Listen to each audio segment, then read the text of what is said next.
A billion-dollar empire dissolved in 60 seconds, not by a catastrophic market crash, not by a federal indictment, but by a single, arrogant sentence spoken in a Manhattan penthouse. Nathaniel Anderson thought he was dumping a penniless nobody who didn't fit his ruthless, high society image. He didn't know the quiet woman he called a charitable liability was the favored goddaughter of the British monarch, holding the keys to the very royal contracts his company desperately needed to survive. This is the spectacular, real-life downfall of a Wall Street titan who insulted the wrong woman, and the brutal, absolute revenge served cold by the crown. Nathaniel Anderson was a man who measured the world in assets and acquisitions. At 34, he was the CEO of Anderson Vanguard, a fiercely aggressive private equity firm based out of a glass and steel monolith in Manhattan's financial district. Nathaniel, Nate to his board members, Mr. Anderson to everyone else, was the epitome of New Age American corporate royalty. He wore bespoke suits tailored in Milan, drove a sleek Aston Martin, and curated his life with the cold, calculating precision of a hostile takeover. Every dinner party, every philanthropic gala, and every relationship was a calculated move on a massive geopolitical chessboard. Then there was Claire. Claire Belmont was, by Nate's definition, an anomaly in his perfectly structured life. They had met 2 years prior at a charity auction at the Metropolitan Museum of Art.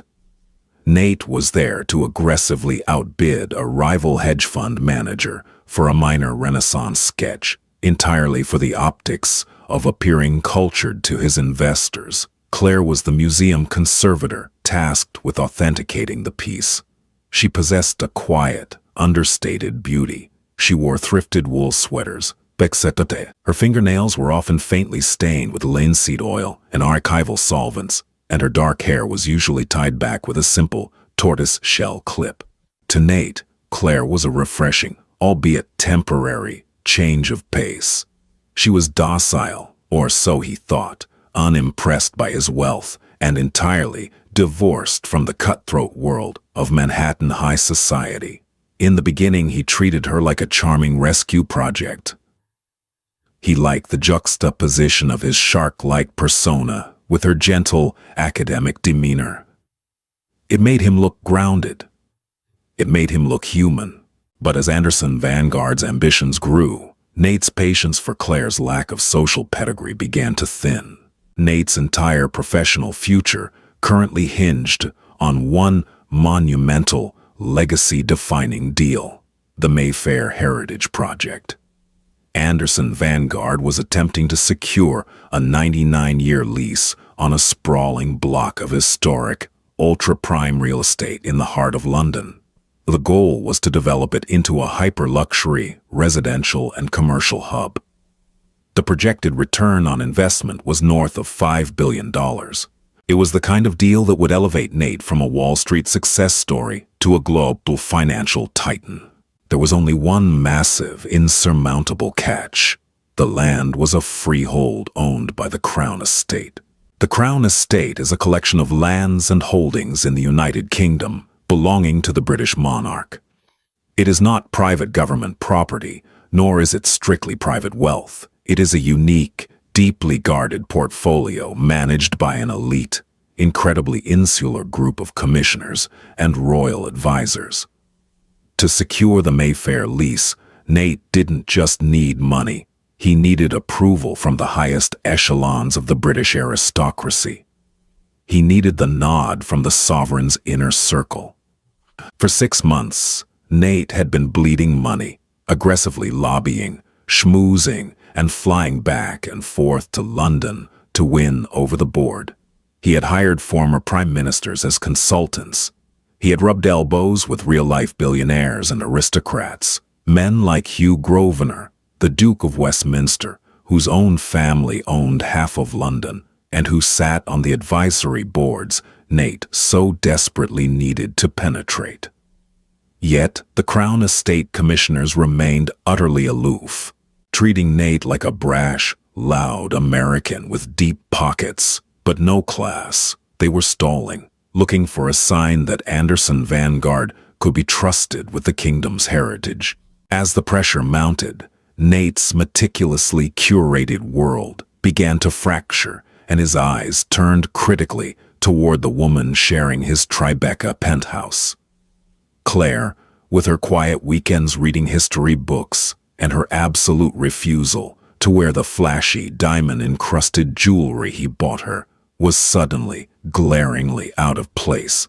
Nate needed a weapon on his arm, a high-society powerhouse who could navigate the treacherous, snobby waters of the British elite. He needed someone who spoke the language of yachts, crests, and bloodlines. He looked at Claire, surrounded by her academic papers and museum drafts, and saw only a liability. He saw a woman who would smile politely at a duke and have absolutely nothing of value to say. He had no idea that while he was desperately trying to buy his way into the room, Claire was the one who owned the building. The breaking point arrived 2 weeks before the most critical event of Nate's career: the Windsor Trust Gala in London. This was not just a party. It was the final proving ground. The senior commissioners of the Crown Estate, several high-ranking members of Parliament, and key representatives of the royal family would be in attendance to quietly finalize the shortlist for the Mayfair Heritage Project. It was make or break. Enter Eleanor Anderson. Nate's mother, Eleanor, was a terrifying force of nature. A seasoned Manhattan socialite whose family money dated back to the Gilded Age, Eleanor treated social climbing as a blood sport. She had never liked Claire. To Eleanor, Claire was a worker bee, a girl without a recognizable last name, without a trust fund, and without the ruthless social ambition required to stand beside a Anderson. On a rainy Tuesday evening, Eleanor summoned Nate and Claire to a private dinner at Le Bernardin. The tension over the tasting menu was thick enough to choke on. Eleanor, draped in Chanel and dripping in hostile condescension, spent the first 2 courses subtly interrogating Claire about her background. "Tell me again, Claire," Eleanor purred, taking a delicate sip of her Pouligny Montrachet. "Your family, they are in farming? Somewhere in the English countryside?" Claire placed her fork down, her expression placid and unreadable calm in her eyes. "My family is involved in land management and public service, Mrs. Anderson. We oversee a few estates." Eleanor let out a sharp, dismissive laugh, looking pointedly at her son. "Land management? How quaint.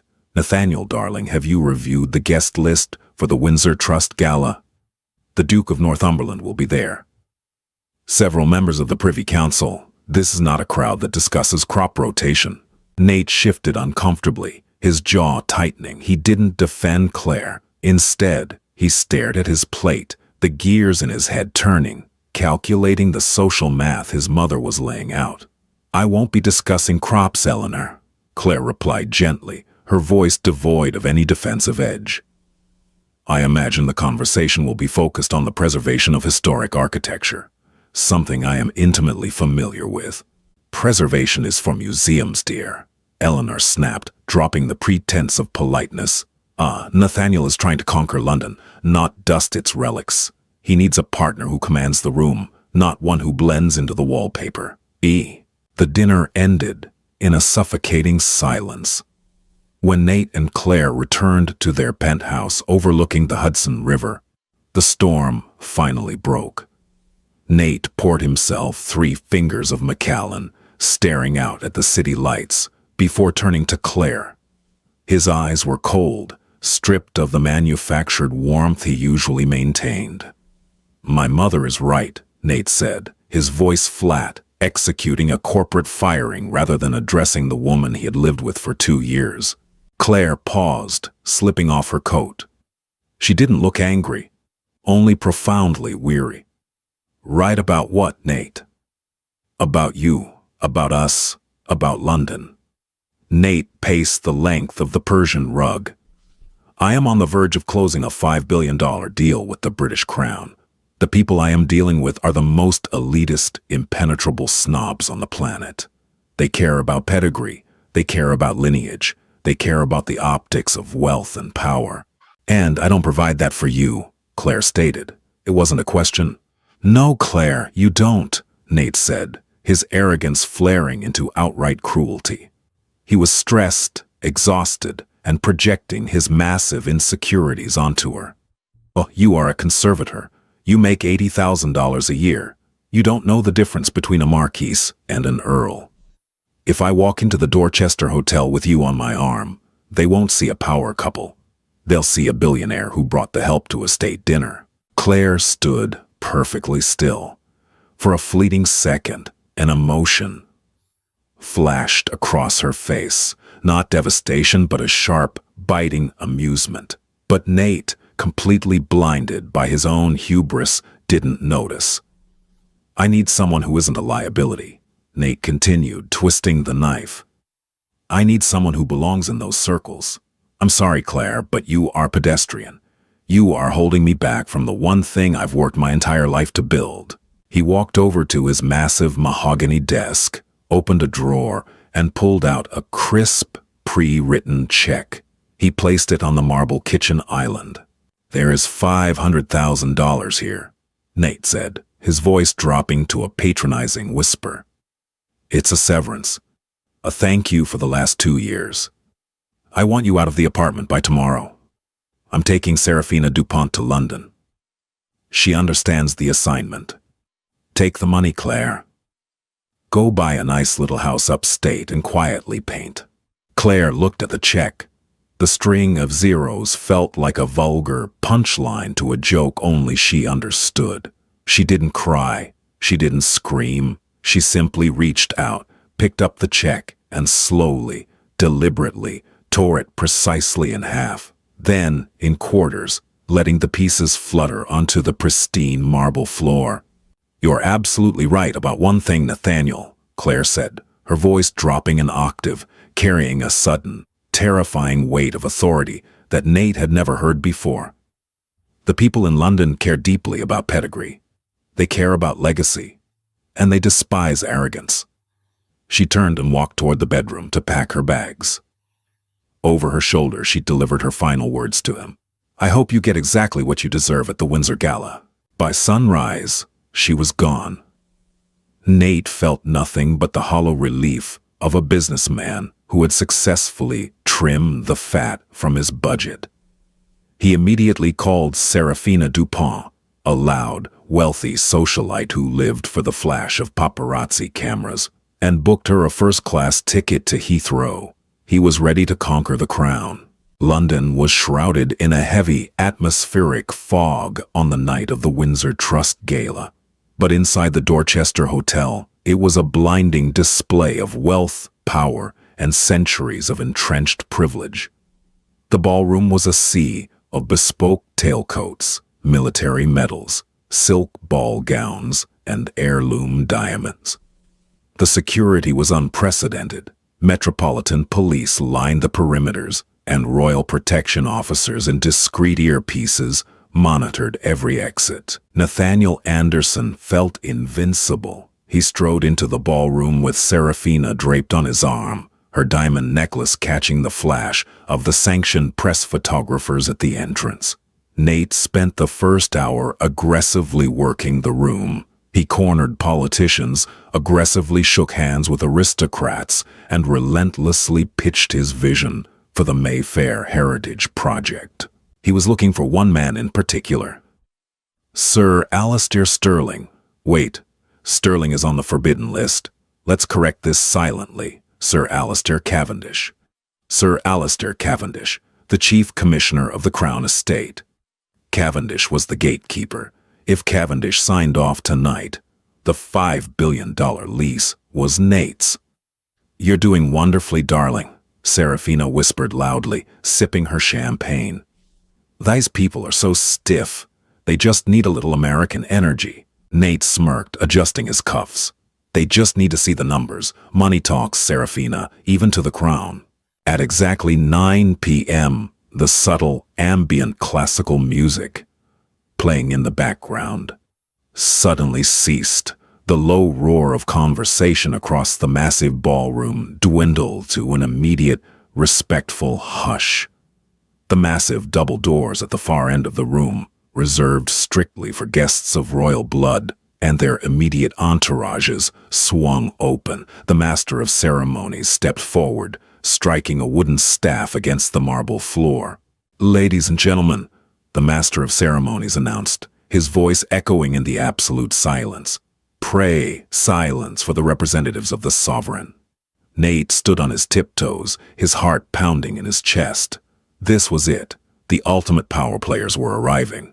He prepared his brightest, most confident smile, ready to make eye contact, ready to prove he belonged. First came the Duke of Westminster, Hugh Grosvenor, looking sharp and relaxed, nodding to acquaintances.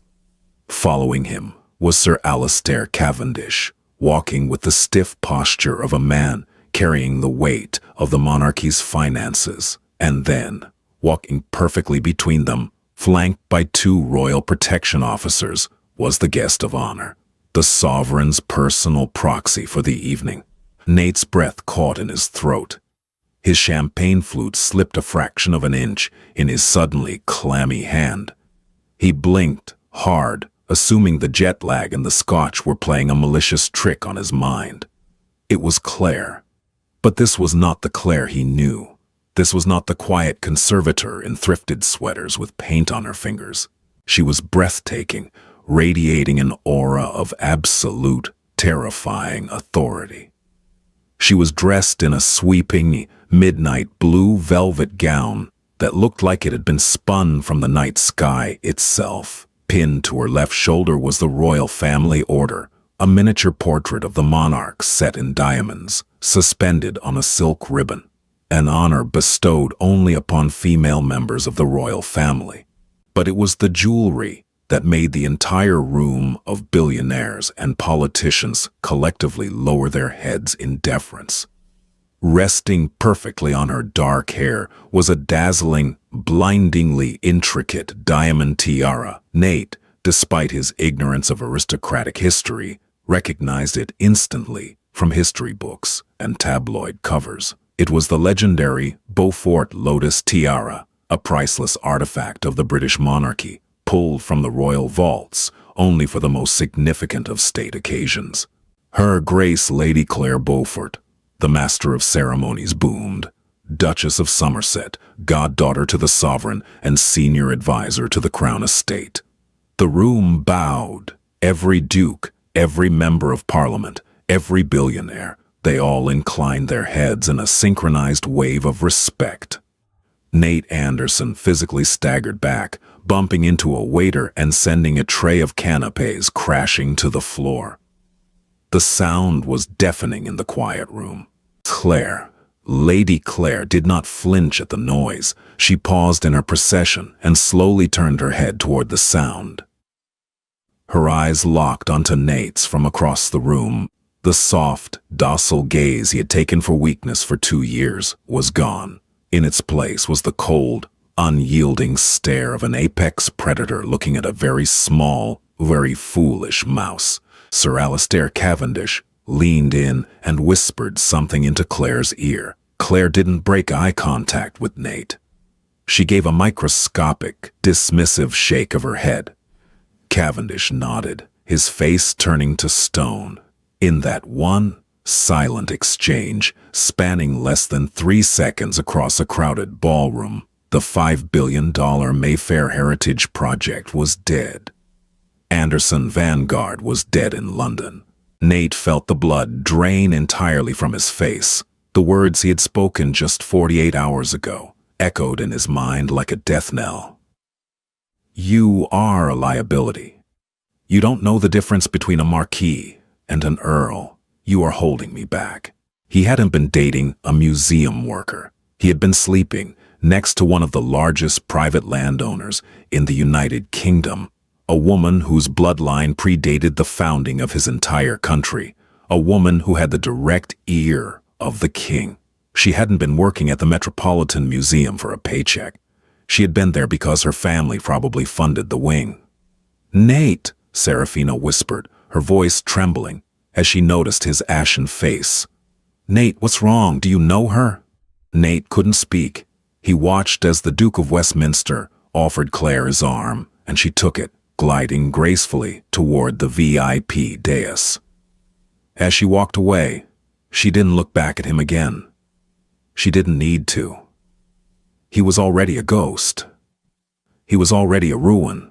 The morning after the Windsor Trust Gala, London was painted in the dreary, oppressive gray of an impending storm. Inside the penthouse suite of the Savoy Hotel, the atmosphere was suffocating. Nathaniel Anderson sat perfectly rigid in a velvet wingback chair, still wearing the trousers and starched white shirt from the night before, though his silk bow tie hung entirely undone around his neck. The heavy drapes were pulled tightly shut against the morning light. On the opposite side of the suite, Serafina Dupont was angrily packing her Louis Vuitton trunks, her movements sharp and erratic. The glittering facade of her high society persona had completely dissolved the moment they had fled the Dorchester Hotel in silence. "I have never been so profoundly humiliated in my entire life, Nathaniel." Serafina spat, throwing a cashmere sweater into a suitcase. "The Duchess of Somerset. You told me your ex-girlfriend was a charity case, a museum worker who couldn't tell a salad fork from a fish knife. Do you have any idea how I looked last night, standing next to you while the entire British aristocracy laughed at us? My phone has been vibrating since midnight. The whispers are already in New York." Nate didn't respond. He couldn't. He was staring blankly at the screen of his iPad, which was resting on his knees. For the past 6 hours, he had been falling down a terrifying, bottomless digital rabbit hole, aggressively researching the woman he had discarded like obsolete office furniture. The truth was laid out before him in brutal, undeniable clarity. Claire wasn't just Claire Belmont. She was Her Grace, Lady Claire Margaret Beaufort. The Beauforts were one of the oldest and most aggressively guarded aristocratic families in the United Kingdom, possessing a bloodline that traced back in an unbroken, heavily fortified line to the Plantagenets. Their private wealth was largely incalculable, shielded behind centuries-old trusts, offshore holding companies, and vast swathes of prime agricultural and commercial land across Europe. Claire's modest job at the Metropolitan Museum of Art hadn't been a desperate attempt to make a living. It was a deeply respected academic sabbatical. She was passionate about Renaissance art, and the museum's board of directors had likely tripped over themselves to accommodate her, hoping to secure a fraction of the Beaufort family's legendary private collection for future exhibitions. Her thrifted sweaters and lack of flashy jewelry weren't symptoms of poverty. They were the ultimate hallmark of old money. True, generational, continent-shaping wealth doesn't need to scream through diamond logos. It whispers, and Nate had been completely deaf to the frequency. His phone, resting on the glass coffee table, vibrated violently. It was the 16th time it had rung in the last hour. The caller ID flashed the name, Graham Langdon. Graham was Nate's senior partner back in Manhattan, the ruthless, hyper-analytical bulldog who managed the day-to-day operations of Anderson Vanguard, while Nate played the visionary face of the firm. Nate took a deep breath, steeling himself, and swiped the screen to answer. "Tell me it isn't true," Graham's voice barked through the speaker, devoid of any pleasantries. The background noise indicated he was already on the trading floor, despite it being only 4 a.m. in New York. "Graham, calm down. We hit a slight complication with the Crown Estate Commissioners." "A slight complication?" Graham interrupted, his voice dropping into a dangerous, lethal hiss. "Nate, I just got off a secure conference call with the Sovereign Wealth Fund in Dubai. They were supposed to anchor the Series C funding for our tech acquisitions next month. They are pulling out. Completely. Zero capital commitment." Nate felt a cold sweat break across his forehead. What? Why? The tech portfolio is performing at 20% above projections. It has nothing to do with London. It has everything to do with London, you arrogant fool, Graham shouted, the polished veneer of Wall Street decorum shattering. Financial markets operate on confidence and relationships. The word on the private wires this morning is that the Crown Estate didn't just reject our Mayfair bid. They placed a quiet, absolute embargo on Anderson Vanguard. Do you understand what that means? Sir Alistair Cavendish made one phone call to the governor of the Bank of England, who made a passing comment to the head of Barclays, and now European money is treating us like radioactive waste. Nate stood up, his heart hammering violently against his ribs. They can't do that. It's illegal. It's market manipulation. It's not manipulation, Nate. It's the invisible hand of the aristocracy, and you just slapped it. Graham fired back. The rumors are wildly specific, Nate. They say you personally insulted a senior member of the Royal Proxy Committee. Someone high up, someone untouchable. Who the hell did you cross at that gala? Nate closed his eyes, the memory of Claire's cold, terrifying gaze from across the ballroom flashing in his mind. The check he had tried to force on her, the words charitable liability. It's being handled, Graham, Nate lied, his voice trembling. I will fix it. I will secure an audience with Cavendish today. You don't have today, Graham said, his tone suddenly shifting from rage to a horrifying clinical coldness. Lombard Odier just issued a margin call on our leveraged European assets.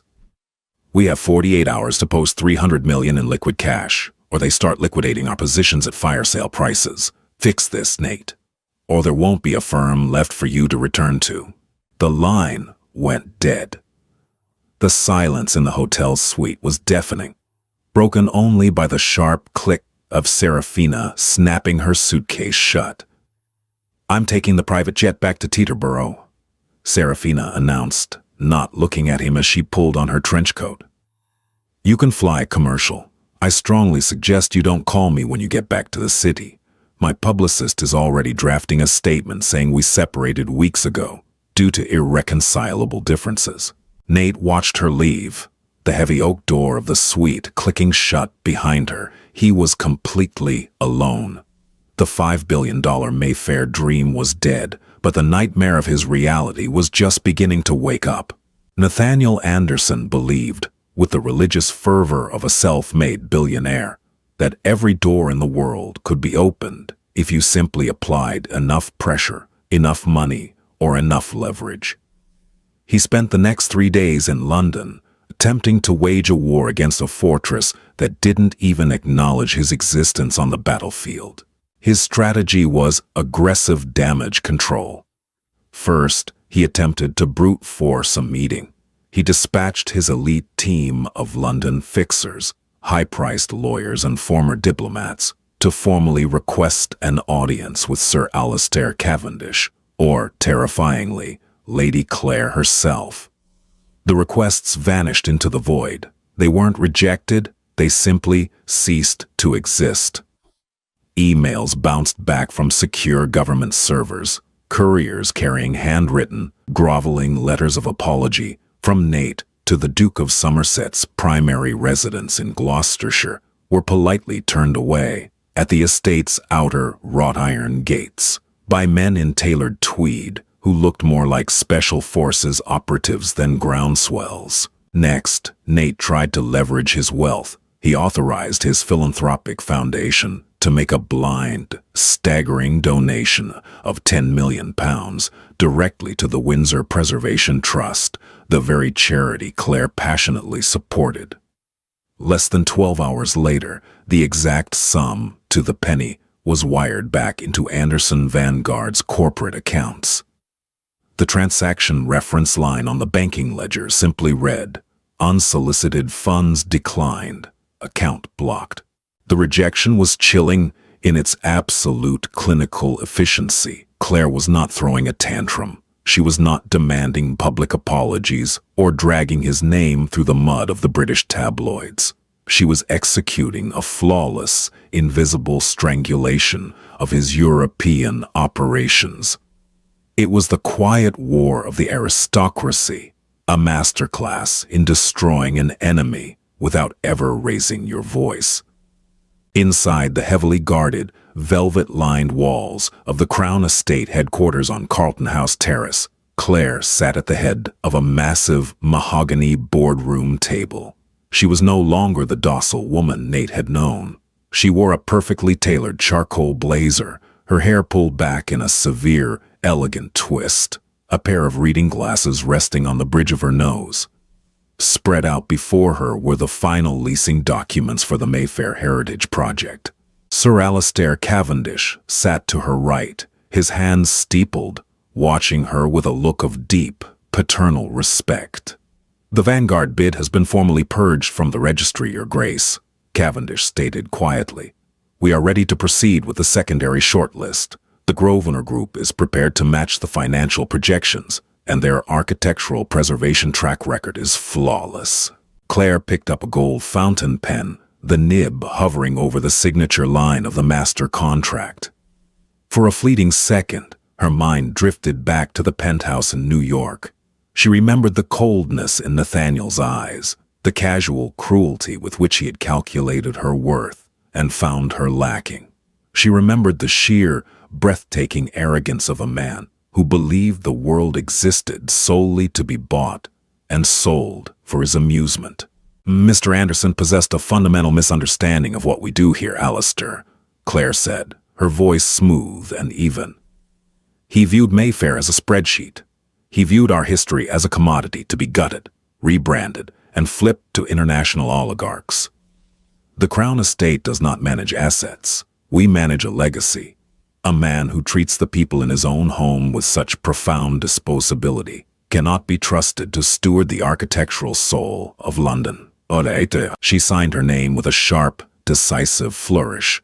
"Claire Beaufort." "Let the Grosvenor Group know the lease is theirs," Claire instructed, handing the document to Cavendish. "And, Alistair, ensure that Anderson Vanguard's risk profile is discreetly updated within our banking syndicates. The market should be aware of their volatile leadership." It was a death sentence delivered with a whisper. By the time Nate finally abandoned his futile efforts in London and boarded a commercial British Airways flight back to JFK, the domino effect Claire had initiated was moving at terminal velocity. The European financial sector operates as an incredibly tight-knit, insular club. When the Bank of England and the legacy wealth managers like Coutts and Julius Baer receive a subtle, unspoken signal that a firm is no longer in good standing with the Crown's financial ecosystem, the reaction is brutal and immediate.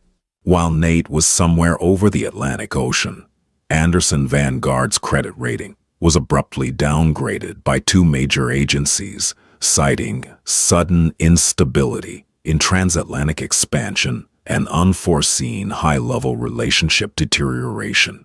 It was corporate speak for, "He angered the wrong people, and the money is fleeing." When Nate landed in New York and turned his phone on, it immediately froze under the sheer volume of alerts, missed calls, and emergency text messages. But one voicemail stood out. It was from his mother, Eleanor Anderson. Nate listened to it in the back of his chauffeured SUV as it sped through Queens toward Manhattan. Eleanor's voice, usually a weaponized drawl of upper-crust superiority, was shaking with a mixture of rage and sheer social terror. "Nathaniel, you have destroyed us," Eleanor hissed into the recording. "I was at the Metropolitan Club for lunch today. Alice Vanderbilt walked right past my table and completely cut me dead. Refused to acknowledge my existence. The story is broken among the board of the Met Museum. They know what you did. They know who she is. Claire Beaufort. You threw out a British duchess so you could parade around with that tacky reality television starlet Serafina. You didn't just lose a business deal, Nathaniel. You have made the Anderson name a laughingstock. We are pariahs. Don't bother coming to the Hamptons this weekend. The security gates have been instructed not to let you in." Nate dropped the phone onto the leather seat. He stared out the window at the Manhattan skyline, the city he thought he conquered. The glass and steel towers suddenly didn't look like monuments to his power. They looked like a cage. The atmosphere on the 42nd floor of the Anderson Vanguard Tower was unrecognizable. For 5 years, Nate had walked these halls like a conquering emperor. Junior analysts would literally flatten themselves against the walls to let him pass, terrified of his legendary, explosive temper. Senior partners would eagerly mirror his aggressive posture, desperate for his approval. But when Nate stepped off the private elevator on Thursday morning, 5 days after the Windsor Gala, the energy had fundamentally shifted. There was no fear in the eyes of his employees. There was only the cold, hard stare of self-preservation. He was no longer the golden boy of Wall Street. He was a walking liability, a sinking ship dragging billions of dollars of investor capital down with him. His executive assistant, normally a master of anticipating his every need, didn't even look up from her monitor when he approached her desk. "Cancel my morning calls," Nate ordered, his voice tight, trying to project the authority he felt rapidly draining away. "Get Graham Langdon and the risk management team in my office immediately. We need to restructure the Lombard Odier debt before the European markets open."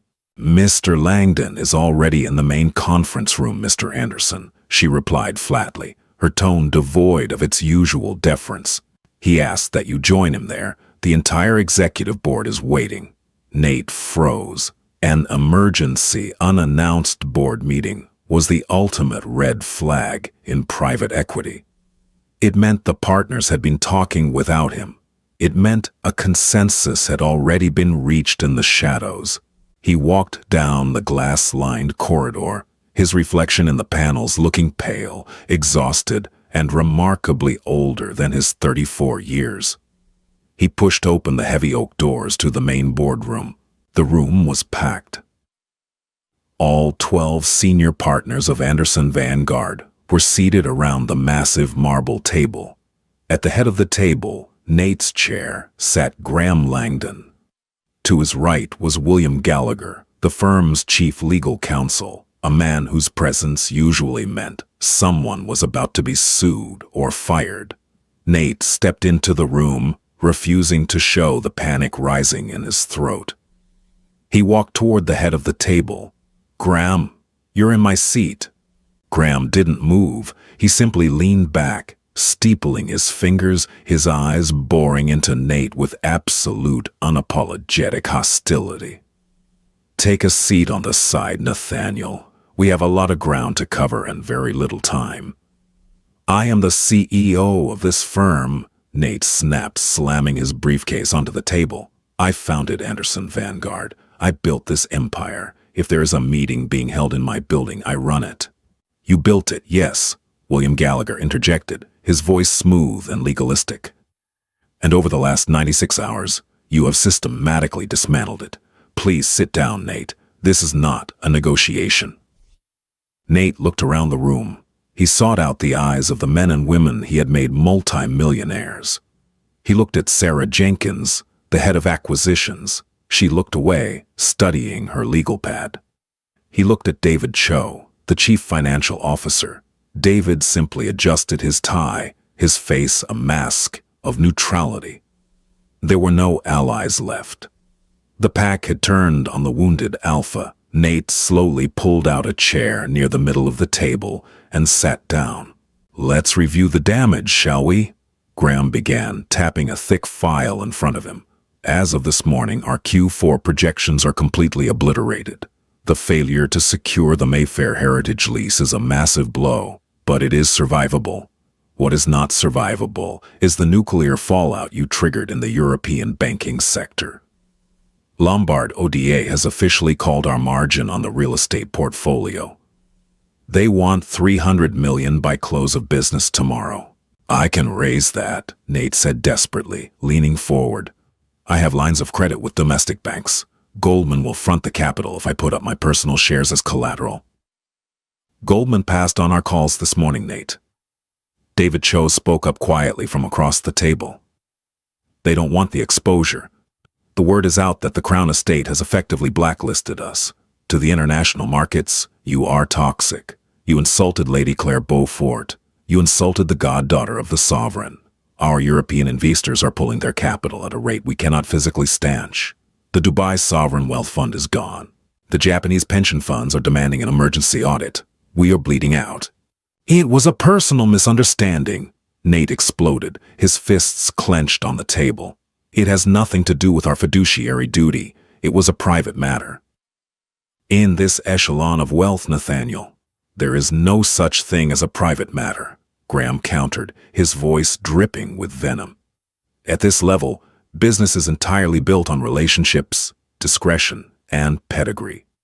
You brought a reality TV star to a state dinner, insulted one of the most powerful women in Europe, and proved to the global elite that you lack the fundamental temperament to manage legacy wealth. You are a brilliant tactician, Nate, but you are a profound social idiot. And your idiocy just cost us $5 billion in future revenue. William Gallagher slid a thick, legally bound document across the polished marble. It stopped perfectly in front of Nate. "What is this?" Nate asked, his voice suddenly very quiet, staring at the document as if it were a venomous snake. "It's an invocation of the morality and fiduciary negligence clause in your founding partner agreement," William explained, devoid of any emotion. "The board of directors convened at 6 a.m. this morning. We held a vote. It was unanimous, Nate." Nate felt the air leave his lungs. The room began to spin slightly. "You're firing me from my own company. We are removing you as chief executive officer, effective immediately," Graham clarified. "You will retain your equity, but it will be placed in a blind trust. You will surrender your seat on the board. You will have zero operational control over Anderson Vanguard. You will clear out your office by noon today. If you fight us on this, William will legally tie you up in court for a decade while the firm burns to the ground. If you sign it, we release a statement to the press saying you are stepping down due to health reasons and exhaustion, and we immediately begin the process of groveling to the European markets to save what's left of the portfolio." "You can't do this," Nate whispered, his arrogance finally utterly broken. "I am Anderson Vanguard. My name is on the wall. I made all of you." "And now you are destroying us," Graham said, standing up, towering over Nate from the head of the table. "Your name on the wall is currently our biggest liability. Sign the papers, Nate. Take your millions and go buy a quiet little house upstate, or because you are done in New York, and you are certainly done in London." Nate looked down at the pen resting on top of the document. The irony was suffocating, a physical weight pressing down on his chest. It was the exact same advice he had given Claire just a week prior. Take the money and go buy a quiet little house upstate. He had thought he was discarding a penniless nobody. Instead, he had handed the executioner the axe, laid his own head on the block, and begged her to swing. With a shaking hand, stripped of his empire, his reputation, and his future, Nathaniel Anderson picked up the pen and signed his own corporate death warrant. The fall of Nathaniel Anderson was not a sudden, explosive crash. It was a methodical, agonizingly slow vivisection executed in the fluorescent-lit conference rooms of Wall Street and the hushed, mahogany-paneled clubs of Manhattan. When a billionaire falls out of favor with the very ecosystem that sustains him, the money doesn't just dry up. The entire world actively turns hostile. Within 48 hours of signing his termination agreement, Anderson Vanguard effectively ceased to exist as Nate knew it. Graham Langdon and the mutinous board immediately rebranded the firm to Langdon and Associates, aggressively purging Nate's name from letterheads, websites, and SEC filings. It was a desperate, bloody attempt to scrub the taint of the Crown Estate's blacklist from their operations. Nate's personal financial unraveling began with a terrifyingly polite phone call from a senior wealth manager at UBS, because Nate had used his personal equity in Anderson Vanguard to guarantee a massive bridge loan for a tech acquisition in Palo Alto. The sudden collapse of his company's valuation triggered a cascade of default clauses. The bank didn't negotiate. They simply seized his collateral. His Tribeca penthouse, the towering monument to his ego, where he had handed Claire the torn check, was the first to go. It was quietly listed off-market through Knight Frank, a luxury real estate brokerage that catered to the ultra-wealthy. Nate was given exactly 14 days to vacate. He watched, numb and hollow, as movers packed up the Renaissance sketch he had bought at the Metropolitan Museum auction, the very auction where he had met Claire. It was boxed up and shipped to Sotheby's to cover outstanding legal fees. The social isolation was even more brutal than the financial ruin. In the world of high society, power and proximity to power are the only currencies that matter. Nate had become socially radioactive. He tried to seek refuge in his mother, Eleanor. He drove to her sprawling estate in Southampton, hoping to regroup and strategize. When his Uber pulled up to the massive iron gates, the security guard, a man who had known Nate for 10 years, refused to open them. Nate's phone buzzed. It was a text from Eleanor. "The board of the New York City Ballet asked me to step down from my chairmanship this morning, Nathaniel. They cited a need for new direction. We both know what that means. You humiliated an apex family of the British aristocracy. You made us look like nouveau riche trash. I am spending the season in Palm Beach until the stench of this blows over. Do not call me. You have made your bed." Nate stared at the screen, the cruelty of his mother's self-preservation washing over him. He realized, with a sickening jolt, that he had inherited his ruthless, transactional view of human relationships directly from her. She was doing to him exactly what he had done to Claire, cutting off a liability to protect a portfolio. He relocated to a bleak, corporate rental apartment in Stamford, Connecticut. The silence of the suburbs was deafening. His phone, which used to ring 200 times a day, with calls from senators, hedge fund managers, and tech innovators, went entirely dead. The silence was a physical weight. But the nightmare wasn't over. 2 weeks into his exile, Nate received a knock on his door. It wasn't a friend. It was 2 agents from the Securities and Exchange Commission, SEC. "Mr. Anderson," the lead agent said, flashing a badge. "We have a warrant to seize your personal laptops and communication devices. We are opening an inquiry into the panicked liquidation of Anderson Vanguard's European assets in the days following the Windsor Trust Gala. There are allegations from your former partners of reckless endangerment of fiduciary capital to cover personal margin calls." Graham Langdon had thrown him to the wolves. To save the newly minted Langdon and Associates from regulatory fines, the board had handed all of Nate's frantic, desperate emails from London to the federal government, framing him as a rogue operator acting without board approval. Nate sat on a cheap rented sofa in Connecticut, watching federal agents carry his electronics out in plastic evidence bags. He had $50,000 left in a checking account, a looming federal investigation, and an industry that treated him like a ghost. He poured himself a glass of cheap whiskey. He couldn't afford Macallan anymore, and stared at the blank wall. He needed to fix it. He needed to stop the bleeding. And he knew there was only one person on the planet who had the power to call off the dogs. Desperation breeds a unique kind of madness. Nate spent 3 weeks utilizing every shady fixer, every disgraced private investigator, and every owed favor he had left to track Claire's movements. She was no longer living in New York. The Metropolitan Museum had gracefully announced her return to the United Kingdom, to focus on family estate management. Finally, a contact working security at a private airfield in Switzerland gave him a lead. Lady Claire Beaufort was scheduled to attend the Global Heritage and Wealth Summit in Geneva, an ultra-exclusive closed-door conference hosted by the Pictet Group.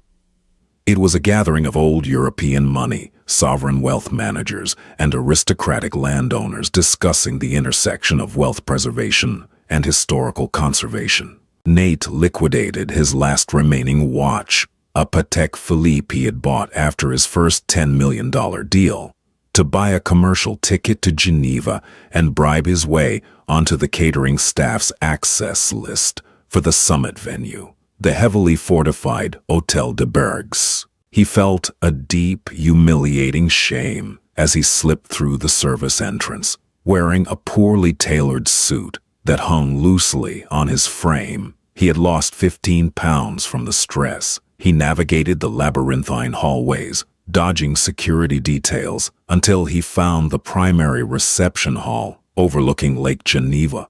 The room was bathed in the soft golden light of crystal chandeliers. The attendees murmured in hushed, polite tones in French, German, and English. It was an atmosphere of absolute, unshakable power. And there she was. Claire stood near a massive floor-to-ceiling window, holding a glass of sparkling water. She was engaged in a quiet conversation with the French Minister of Culture and a senior partner from Lombard Odier, the very bank that had issued the margin call that destroyed Nate's firm. She wore a simple, impeccably tailored ivory suit, devoid of flashy labels, radiating the quiet, terrifying authority he had only recognized when it was too late. Nate took a deep breath, smoothing his wrinkled lapels, and stepped out from behind a floral arrangement. He bypassed a bewildered waiter and walked directly toward her. "Claire," Nate said, his voice cracking slightly, devoid of the booming, arrogant baritone he used to command boardrooms with. The French minister paused, looking at Nate with mild distaste. The Lombard Odier banker immediately recognized Nate, and his eyes widened in shock before his expression hardened into granite. Claire turned slowly. She looked at Nate. There was no surprise in her eyes, no anger, no vindictive glee. She looked at him the way one might look at a confusing piece of modern art that had been misplaced in a Renaissance gallery. "Excuse us, gentlemen," Claire said to her companions, her voice smooth and perfectly modulated. "I require a moment." The two powerful men nodded respectfully and melted away into the crowd, leaving a wide, noticeable perimeter around Claire and Nate. The air between them was thick with unresolved history and a massive, insurmountable shift in power. "Nathaniel," Claire said softly, sipping her water, "you shouldn't be here. The security at Pictet events is notoriously unforgiving of trespassers." "I have nothing left, Claire," Nate blurted out, the dam of his pride finally breaking. The words tumbled out of him in a desperate, pathetic rush. "My firm is gone. Graham ousted me. The SEC is investigating me. The bank seized my properties. My mother won't speak to me. I have been completely erased." He stepped closer, his hands trembling. "I know I was arrogant. I know I was cruel. I treated you like you were beneath me because I was blind to everything except a balance sheet. I am begging you, please. Call off the embargo. Tell the Crown Estate to lift the blacklist. Tell the banking syndicate I've been punished enough. I will do whatever you want. I will publicly apologize. Just give me my life back." Claire watched him. The silence stretched, filled only by the ambient clinking of crystal and the soft murmur of the European elite surrounding them. When she finally spoke, her voice was gentle, lacking any venom, which somehow made her words infinitely more devastating. "You fundamentally misunderstand how this world works, Nathaniel," Claire said, looking out at the dark waters of Lake Geneva. "You came all the way to Switzerland to beg me to stop the machine, but you don't realize something critical." She turned her gaze back to him, her eyes locking onto his. "I never made a single phone call," Claire stated quietly. Nate froze. The air left his lungs. "What? I never asked Sir Alistair to blacklist you. I never called Lombard Odier. I never contacted the SEC or Goldman. Claire continued, her tone strictly factual. I didn't have to. But the margin calls, the European capital, it all vanished overnight after the Windsor Gala, Nate stammered, his mind racing, unable to process the revelation. It vanished because of you, Nate. Not me, Claire explained patiently, like a teacher addressing a particularly slow student. You built a billion-dollar empire entirely on the perception of your infallibility, your aggressive charm, and your supposed elite pedigree. But at the Windsor Gala, you didn't just insult me. You proved to a room full of the most powerful people in Europe that you were a reckless, volatile, and profoundly indiscreet man. She stepped slightly closer, lowering her voice so only he could hear. The aristocracy, high finance, the legacy institutions. They operate like a deeply sensitive immune system, Claire whispered. When a foreign body enters the bloodstream and proves itself to be toxic, the system doesn't wait for a direct order to destroy it. It attacks automatically. Sir Alistair saw you treat an advisor to the crown as disposable. The bankers saw you bring a loud, reality television star to a state dinner meant to finalize a $5 billion preservation project. They didn't need me to tell them you were a massive liability. You screamed it from the rooftops yourself. Nate physically swayed, grasping the back of a velvet chair to steady himself. The realization was a horrifying, suffocating weight. He hadn't been targeted by a vengeful duchess. He had simply been weighed by the ecosystem he desperately wanted to conquer, and he had been found entirely lacking. His downfall was his own organic creation. Your partners ousted you because they smelled the blood in the water and wanted to save their own wealth, Claire said, her voice softening just a fraction, offering a sliver of pity that cut deeper than a knife. Your mother abandoned you because her social standing is more important to her than her son. You surrounded yourself with transactional people, Nathaniel. And the moment your transaction value dropped to zero, they discarded you.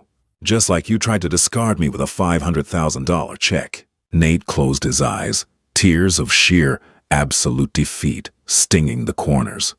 There was no villain to fight. There was no dragon to slay. The architect of his destruction was staring back at him in the mirror every morning. What do I do?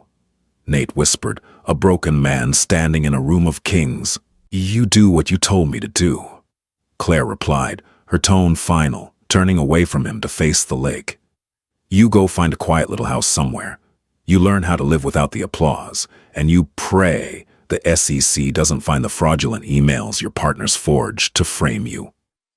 Two towering security guards in immaculate dark suits materialized out of the crowd, stepping smoothly to either side of Nate. It's time to leave, Mr. Anderson, one of the guards said, his grip on Nate's bicep like a vice of cold steel. Claire didn't look back as Nate was silently, efficiently marched out of the Hotel de Berg, expelled from the highest echelon of society, forever. He was thrown out into the crisp, freezing Swiss night, the heavy brass doors clicking shut behind him with the finality of a coffin lid.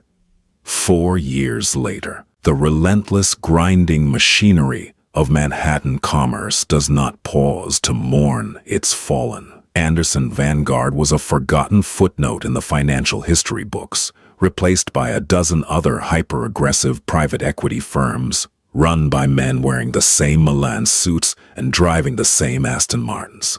Nathaniel Anderson lived in a 2-bedroom apartment in Hoboken, New Jersey.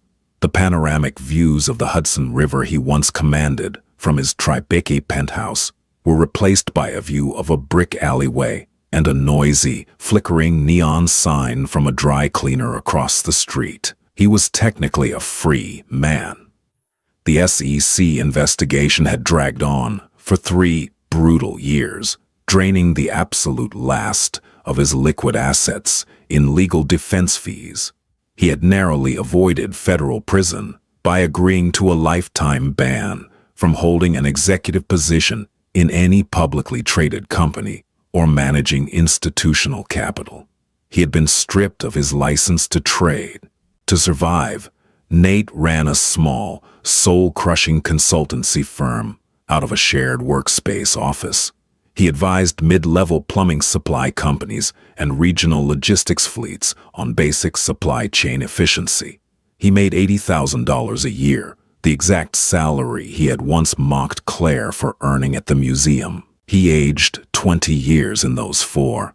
The sharp, predatory edge to his jawline had softened into a permanent, exhausted sag. The bespoke suits were replaced by off-the-rack slacks that he ironed himself. The arrogance that had once fueled him had been hollowed out, leaving behind a quiet, permanent phantom of regret. It was a rainy Tuesday afternoon.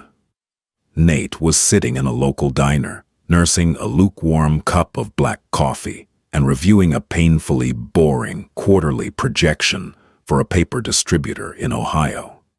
He glanced up at the television mounted above the diner's counter.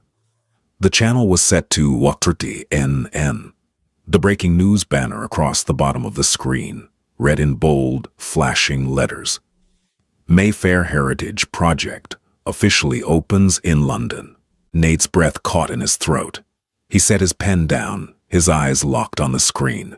The footage showed a sprawling, breathtakingly beautiful block of historic London architecture. The brickwork had been immaculately restored, preserving the centuries-old facades, while seamlessly integrating state-of-the-art green technology and modern public spaces. It was a masterpiece of urban preservation. It wasn't the hyper-commercialized, oligarch-focused playground Nate had envisioned. It was something designed to last another 500 years. The camera cut to a ribbon-cutting ceremony.